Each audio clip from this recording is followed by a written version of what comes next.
How to clear Instagram search suggestions. Hey everyone, welcome back to our channel. In today's video I will guide you on how you can clear Instagram search suggestions while typing, so make sure to watch the video till the end. If you want to clear Instagram search suggestions, which means the issue is very simple.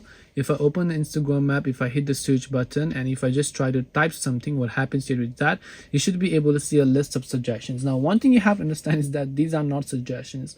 These are your recent search history and that you have searched for these people. So the way to clear this is very simple. There are two ways to do this. One is you can do it right from here on the recent tab by tapping the see all option here and tapping the clear all buttons that you can find. Or you can come to your profile page, tap the three lines option, and then simply go to this option called how you use Instagram and so on, and where you should be able to find the option of recent searches. And after you do that, you should be able to go ahead and then basically find all those search history. So here you can see all this, and now you can go to recent searches, tap on clear all and the clear all button here. This way you should be able to actually clear Instagram search suggestions. Hope this video was very helpful. If you have got any more questions, feel free to also leave them down below. Thank you for watching till the end of this tutorial, and see you soon in our next video.